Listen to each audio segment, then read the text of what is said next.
Halo para pendengar, dimanapun kalian berada. Beberapa waktu lalu, gue beli novel fisik Kimi no Na wa dan juga Tenkinoko secara resmi melalui toko ofisial penerbit Haru di salah satu online store. Disclaimer, video ini nggak disponsori siapa-siapa dan murni adalah keinginan gue untuk ngebahas dan juga memberikan impresi setelah membaca versi novel Kimi no Na wa.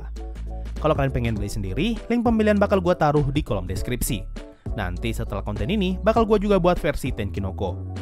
Oke, mungkin kata yang paling bisa menggambarkan isi novel ini adalah puitis.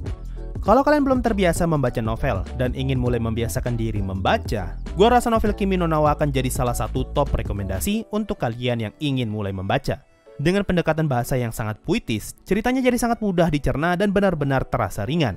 Meskipun novelnya mencapai 300 halaman, gue sama sekali tidak merasa capek ketika membaca dan berhasil menyelesaikan novel ini dalam waktu 2 hari dengan durasi membaca sekitar 4-6 jam saja. Mungkin 300 halaman terdengar banyak, tapi sebenarnya ini sedikit banget loh. Kalau gue bandingkan dengan novel fisik Overlord, novel ini hanya berukuran 4/5-nya. Alasan kenapa gue bilang sedikit, karena isi novel ini menggunakan font yang berukuran cukup besar. Nah, font besar plus ukuran kertas yang kecil tentu membuat novel ini terasa tebal. Kalau gue gunakan Overlord sebagai patokan, kira-kira halaman asli Kimi no Na wa hanya sekitar 200-an saja. Selain bahasa yang sangat puitis, novel ini memiliki keunikan lain, yaitu di cara mereka membedakan perspektif Mitsuha dengan Taki. Kalau di movie, ada scene di mana Mitsuha dan Taki berbicara pada saat yang bersamaan, dan tentu sangat mudah untuk membedakan perspektif mereka. Nah, kalau di novel, mereka membedakan perspektif Taki dan Mitsuha dengan menggunakan font yang berbeda. Kalau saat ini kita sedang membaca dari perspektif Mitsuha, maka font yang digunakan adalah Times New Roman. Dan kalau perspektifnya berpindah ke Taki, maka font yang akan digunakan berubah menjadi Calibri. Cuma ketika membaca, akan ada beberapa titik di mana kita bakal sedikit bingung karena ada banyak kosakata yang terdengar asing dan jarang kita temui dalam kehidupan sehari-hari, seperti temaram, terkekeh, telesiaran, lembayung, dan masih banyak lagi. Sebagai orang yang sudah nonton movie-nya terlebih dahulu, gua benar-benar bisa membayangkan dengan jelas setiap kejadian yang ada di dalam novelnya. Namun kali ini, kita menikmati Kimi no Na wa bukan sebagai penonton, melainkan sebagai pembaca, sehingga kita bisa mengetahui apa yang sedang Taki dan Mitsuha pikirkan. Kalian mungkin tidak pernah tahu kalau ternyata Mitsuha terpesona dengan kecantikan Okudera Senpai. Mitsuha diam-diam pengen menjodohkan Teshi dan Sayaka, dan apa yang ada di pikirannya Taki ketika mereka pertama kali bertukar tubuh.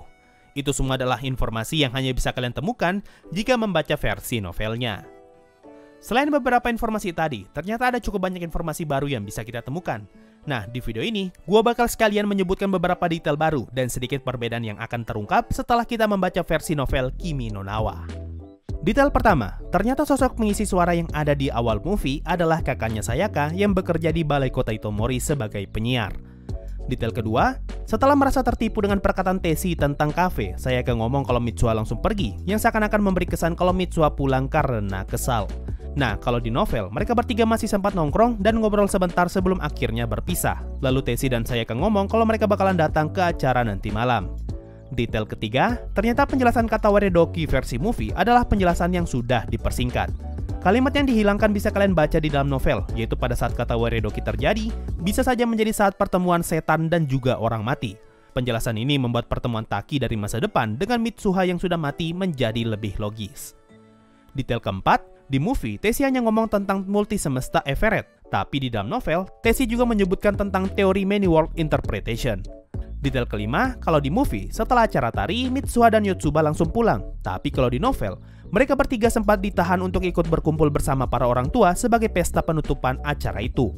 Nah, scene ini kalau di movie, dipersimpel menjadi Mitsuha dan Yotsuba yang keluar dari ruangan. Kalau kalian dengar baik-baik, terdengar suara banyak orang yang berasal dari ruangan itu, yang menjadi pertanda kalau sedang ada pesta di dalam sana. Detail keenam, di movie, Okudera ngomong kalau Taki itu lemah, tapi dia mudah marah sambil menunjuk pipinya yang menjadi pertanda kalau Okudera sedang ngomongin perban yang ada di pipinya Taki. Nah, scene ini dijelaskan di dalam novel kalau Taki ternyata suka berkelahi dan perban di pipinya adalah luka yang dia terima ketika berkelahi. Ini juga menjelaskan kenapa Taki sama sekali tidak ragu untuk menarik kerah ayahnya Mitsuha ketika dia sangat kesal. Detail ketujuh, di movie kita hanya diperlihatkan sekilas tentang semua catatan yang Mitsuha buat beserta tanggalnya. Tapi kalau di novel, semua isi catatan itu ditampilkan. Hal ini juga berlaku untuk tulisan Taki di bukunya Mitsuha. Kalau di movie kita nggak bisa baca isi buku itu karena menggunakan bahasa Jepang. Tapi di novel, semuanya dituliskan dengan jelas dalam bahasa Indonesia. Detail ke-9, di movie kita diberitahu kalau Taki dan Mitsuha saling bertukar informasi melalui catatan yang ada di HP mereka. Nah, di dalam novel, kita diberitahu kalau menulis dalam catatan adalah satu-satunya cara agar mereka bisa bertukar informasi. Karena sebelumnya mereka berdua sudah mencoba saling menghubungi melalui email dan telepon seluler, tapi tidak bisa terhubung. Detail ke-10, pada saat scene di depan lukisan, kita melihat Taki yang sangat terfokus ke beberapa gambar di lukisan itu. Nah, scene ini dijelaskan di dalam novel kalau pada saat itu, Taki dan Okudera sedang mengunjungi sebuah museum. Lalu kita diberitahu kalau Taki merasa semua lukisan yang ada di sana terlihat sama saja, hingga akhirnya dia sampai di depan lukisan tentang kota Hida. Dia kemudian merasa kalau semua pemandangan itu tidaklah asing. Nah, Itomori sendiri adalah kota fiktif yang dibuat menggunakan kota Hida sebagai referensi. Makanya di sini Taki sangat terpaku melihat lukisan tentang kota Hida. Detail ke-11 masih ada hubungannya dengan kota Hida. Di movie, kita diberitahu kalau Taki sama sekali tidak tahu di mana Mitsuha berada, tapi dia tetap nekat untuk melakukan pencarian dengan modal gambar kota yang dia ingat. Nah, alasan kenapa Taki bisa tahu posisi kasar Mitsuha karena lukisan tentang kota Hida tadi. Dijelaskan di dalam novel kalau Taki sangat familiar dengan gambar-gambar dari kota Hida dan menggunakan kota Hida sebagai dasar referensi untuk menggambar Itomori. Makanya kita sempat diperlihatkan scene Taki mencari gambar pegunungan Hida. Lalu setelah semua lukisan itu jadi, dia memutuskan untuk mencari Mitsuha di lokasi sekitar Hida dengan harapan ada yang mengenal gambar yang Taki buat. Detail ke-12, alasan kenapa Taki berangkat menggunakan jaket karena dia mendapatkan firasat kalau kota yang dia datangi bakalan dingin.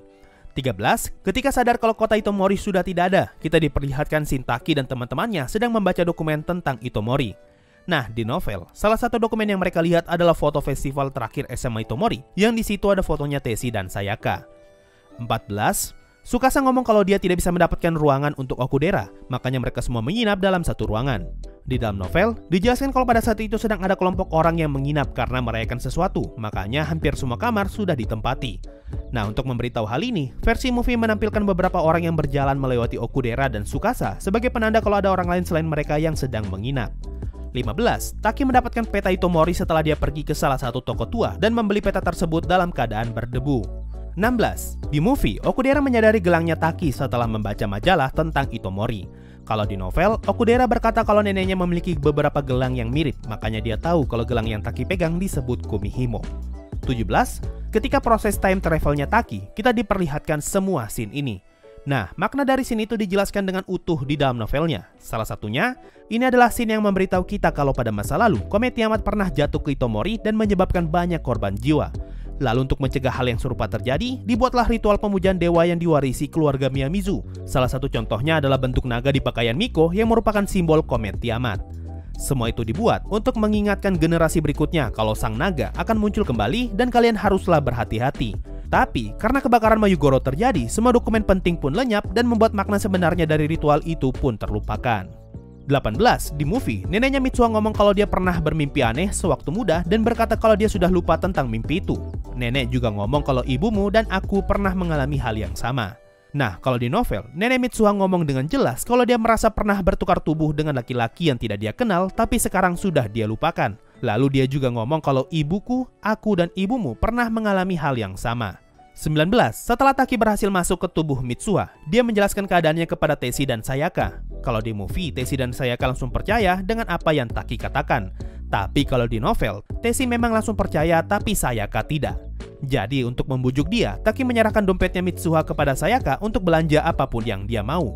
Melihat hal ini, Sayaka pun percaya dengan apa yang Taki katakan karena menurut dia, Mitsuha adalah orang yang hemat. Sehingga kalau Mitsuha sampai bertingkah sejauh ini, artinya topik ini sangatlah serius.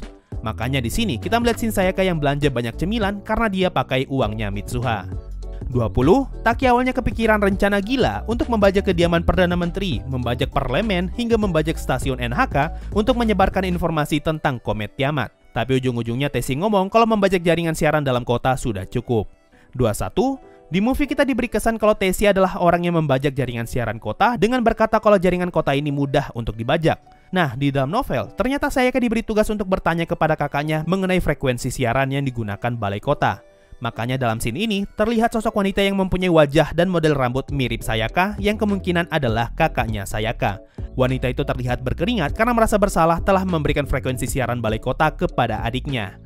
22. Ini adalah detail yang harusnya gue tahu sebelum ngebuat video tentang Parallel Universe Kimi no Na wa. Ketika Taki menaiki sepeda, di sini dia memikirkan tentang konsep hati, jiwa, dan juga roh, serta tersimpan di manakah semua itu. Lalu dia bertanya, di manakah ingatan manusia tersimpan dan apakah ingatan bisa dicabut layaknya kartu memori? Nah, pertanyaan ini bisa menjelaskan tentang cara kerja ingatan di Kimi no Na wa dan bagaimana caranya Mitsuha yang sudah mati bisa terpanggil kembali ke dalam tubuhnya Taki. 23. Sekarang kita masuk ke scene di dalam kereta. Di sini kita diberitahu alasan kenapa Taki menanyakan namanya Mitsuha. Karena pada saat itu muncul firasat di dalam diri Taki kalau dia harus tahu nama wanita itu. Ini adalah pertanda bahwa takdir memang ingin mereka berdua bisa bertemu. 24. Dijelaskan di novel alasan kenapa Mitsuha harus bisa membujuk ayahnya. Di movie kan terlihat, meskipun mereka berhasil membuat ledakan dan menyebarkan peringatan, tapi penduduk kota sama sekali tidak mengungsi. Nah, dengan dukungan dari wali kota, mereka bisa menggerakkan pemadam kebakaran untuk meyakinkan warga kalau saat ini sedang terjadi kebakaran hutan, sehingga mereka semua mau bergerak untuk mengungsi. Dan detail terakhir di movie, Okudera dan Taki hanya sekedar jalan-jalan lalu berpisah. Tapi di novel, Okudera ngomong kalau Taki pernah berjanji untuk mentraktir dia makan ketika Taki lulus SMA. Mereka kemudian singgah di kafe tempat mereka dulu bekerja, dan setelah itu barulah berpisah. So, itu tadi sedikit impresi dan beberapa detail baru yang gue temukan setelah membaca novel Kimi no Na wa. Meskipun gue sudah nonton movie Kimi no Na wa berkali-kali, gue sama sekali tidak merasa bosan ketika membaca versi novelnya. Sehingga bisa gue bilang, membaca novel ini sangatlah worth it meskipun kalian sudah pernah nonton versi animenya. Apalagi dengan membeli novel, ini berarti kalian mengonsumsi cerita Kimi no Na wa secara legal. Oke, mungkin itu saja untuk video kali ini. Makasih semua yang sudah mendengarkan sampai di titik ini. Sampai jumpa di video berikutnya. Dan bye-bye. Yo, waktunya Saweria. Ada dari KHP. Apa perasaan gue aja ya? Adventurer kita makin sedikit. Bukan perasaanmu bro, tapi emang yang gabung makin sedikit. Gue sadar kalau gue nggak mampu memberikan benefit yang begitu besar untuk para membership. Jadi mereka semua yang bergabung murni adalah bentuk kepedulian untuk support gue. So, gue sih bersyukur aja. Masih dari KHP, setelah gue nonton ulang video-video Anda, ternyata ada salah penulisan nama gue di bagian Adventurer, dan belakangan ini udah bener. Thanks. Sama-sama bro. Terakhir dari KHP, sebenarnya gue nggak terlalu mementingkan hal begituan, jadi anggap aja angin lalu dan biarkanlah seperti itu. Dan ini sekedar uang jajannya. Makasih bro, thanks donasinya. Ada dari Tempemen, Punten, Mangga. Ada dari Kaneki Ken, Bang, bahas detail kecil Tokyo Ghoul dong kalau ada. Kapan-kapan? Palingan kalau gue buat konten Tokyo Ghoul, gue hanya mau nonton season 1 dan season 2-nya aja. Karena semenjak masuk Tokyo Ghoul Re, gue jadi malas nonton. Ada dari Shara, bahas Oregairu Sensei dan sering-sering buat videonya, suara Sensei ngangenin. Gue tuh sampai saat ini tidak mengerti apa yang bisa dibahas dari tipe anime seperti ini. Palingan kalau gue bahas cuma bisa masuk ke detail kecil doang. Oh, by the way, thanks. Ada dari Asep Zazam, Sensei, waifu yang disukai tahun 2020-2021 siapa nih? Karena 2020 mayoritas yang gue nonton cuma isekai, gue bakal pilih Katarina. Untuk 2021, nantilah kalau udah akhir tahun, atau mungkin kalau Kumoko udah dapat wujud manusia. Ada dari IG MRTN_Martin, Sensei, bahas anime Tate no Yusa, terima kasih sebelumnya. Nanti bro, anime ini tuh udah di request dari lama, nantilah gue buat kalau kepengen. Ada dari 000111U, Sensei tahu kan @C_JSI_JKT48. Kalau JKT48-nya gue tahu, tapi kalau membernya gue nggak tahu. Gue bukan tipe orang yang ngikutin idol. Masih dari 0011U. Pertanyaan serius nih, kalau kasih gift ke dia bagusnya apa? Tapi, giftnya kagak boleh makanan, make up, voucher, ataupun elektronik. Jujur ya, ketika gue pertama kali baca Saweriamu, yang muncul di otak gue ya voucher dan uang. Voucher buat beli skin, uang buat jajan. Tapi ternyata Saweriamu masih lanjut dan ngelarang voucher. Nah, kalau makanan tidak boleh, berarti coklat tidak bisa. Kalau make up tidak boleh, gue sih tidak masalah karena gue nggak tahu apa-apa. Kalau voucher nggak boleh, ya kirim ke gue aja bro. Kalau elektronik nggak boleh, berarti hair dryer nggak bisa. Kalau 4 tadi nggak bisa, berarti masih terbuka celah di fashion dan toys. Lu bisa ngasih gift berupa boneka lucu atau aksesoris cantik seperti jepit rambut, cincin, dan sebagainya. Atau mungkin bisa aja jaket, karena kan sekarang lagi dingin. Tapi entahlah, gue seumur hidup nggak pernah kasih hadiah ke cewek sih. So itu tadi dari Saweria, makasih semua yang sudah donasi dan gabung jadi membership. Kalian bisa bantu gua dengan donasi lewat Saweria atau gabung jadi membership. Thanks a lot and bye-bye.